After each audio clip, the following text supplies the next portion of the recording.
Hey there. So I had a bit of an emergency. I spilt coffee on my G512 Logitech keyboard, and I thought, not to worry. You know, most modern keyboards are got drainage, so you spill stuff on it, it just goes out the drains down the bottom. Until the key stopped working a minute later, because I thought I'll just clean it later once I'd finished what I was doing, and then realised that it doesn't actually have drainage. So I thought, oh crap. So I thought, right, what can I do? So I'll just go through quickly what I did, as you saw in the previous clip. So first thing I did was pull the keys off. Gave it a couple of rinses with distilled water. Got compressed air. Sprayed all the water out. Put electrical cleaner, which absorbs the water and then evaporates. Did that twice over, and then sat the keyboard, this part of the keyboard anyway, on top of the dehumidifier, which gives the very dry hot air. It's not the greatest thing for static, so you got to be careful with its electronic stuff. If you follow the channel, you'll see I've used it in the past for drying mainboards, and I find it to be really good, better than anything else pretty much. So yeah, now we're just going to put the buttons back on. Hopefully it's going to work. So let's get to it and find out if we've killed our keyboard or not. It wasn't much coffee either. It was only like a very, very small area. But anyway, let's find if it's dead or if it's alive.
Okay, so I'm starting to regret not having taken a photo of the keys before I took them off. I kind of just got them all off. But I thought, hang on, I could just Google on my other phone a picture of the keyboard layout. So let's do that. Here we go. Thanks to a picture supplied on the Harvey Norman website, we can quickly find out where our keys go.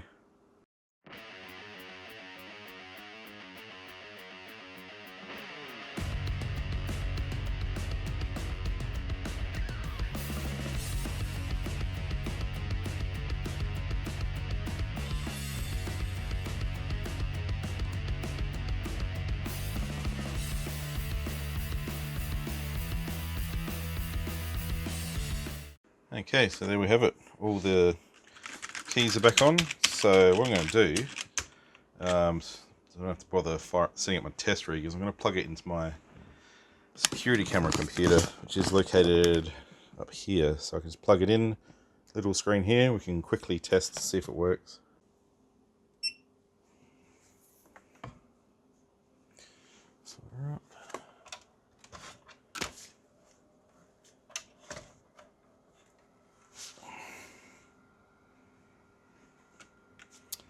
And let's have a look. We've got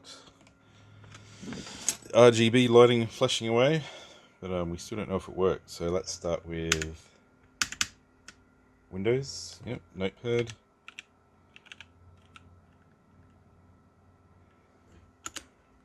Looking good so far. Alright, so we'll start with 1, 2, 3, 4, 5, 6, 7, 8, 9. Yeah, it looks like it's working. Key Sweet.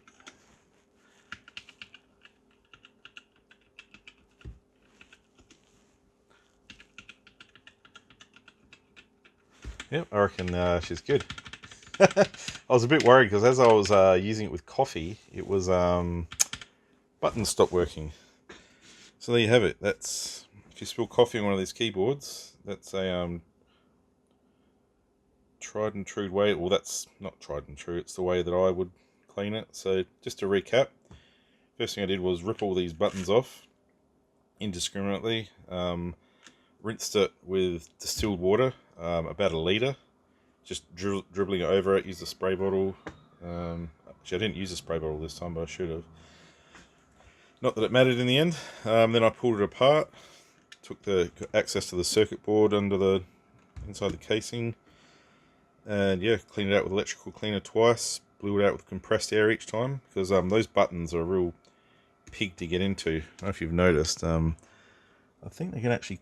You can clip the clear section off. But I haven't been game enough to try. Because I thought... if I can wash the coffee out and then give it a good rinse out with the electrical cleaner, it should be alright regardless of whether you pull it apart, because there's quite a big gap around the button. So yeah, it looked like the cleaning and drying worked. So my G512 lives to type another day. So if you've followed this in the past, I've actually did a repair video on my G203. I ended up giving that away and getting this one because I had some vouchers for Officeworks. And I personally wanted the keyboard with mechanical switches, which funnily enough, this keyboard over here that I was in the process of fixing up a long time ago, which I never finished, and I've literally sat it here recently so I'll finish it, has the same type of buttons. Except this is like real old school. This is like from the 80s, this keyboard. So yeah, that does XT and AT, so that's why that keyboard I'm going to hold on to. So yeah, if you end up spilling a beverage on one of these keyboards, just know that it is not waterproof. Well, not waterproof, but spill proof. Most of them are. And in fact, I'm going to go have a quick look at the cheap Cherry keyboard that I've been using as a temporary replacement. And I'm pretty sure that's even got drainage holes. So... here's what it is. I mean, I guess by design it's probably hard for them to make drainage holes. You'd have to put like a little gasket or something.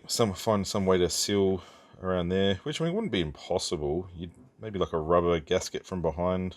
But I mean, I guess it all comes down to money, doesn't it? So anyway, we'll just go get the other keyboard and have a quick look. So this is the temporary board I've been using, and it turns out it doesn't actually have drain holes. But I have seen other cheap keyboards where they just have little drain holes down the bottom. The Dell ones I'm pretty sure do.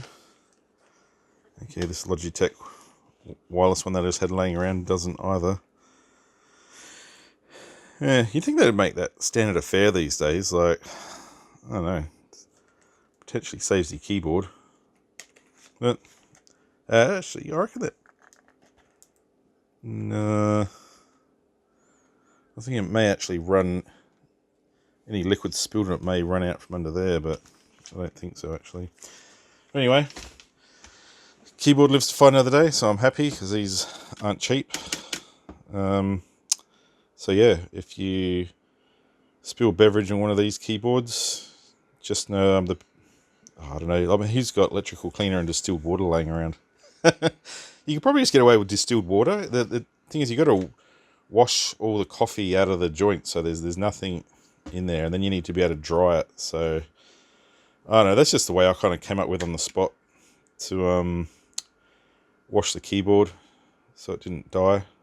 So yeah, anyway, hope this is helpful. If you've spilt beverage on a keyboard, just give you something to think about. And if you need electrical cleaner, you can get it from car parts shops, JCar, internet. Not that that's going to help in the short term, but cheaper to buy a can of electrical cleaner for $10 and some distilled water for $5 and buy another $150 keyboard. And in all honesty, as long as you can get to it within an hour, you'll probably be okay. Some soft drinks are a little bit more corrosive, which may do more harm faster. I just had milky coffee. So, yeah, anyway, is what it is. Good luck if you spill liquid on your keyboard, and hopefully I've given you a few tips to try and recover it, because it is definitely recoverable. Alright, enough drivel, so I'll catch you next video. See you guys.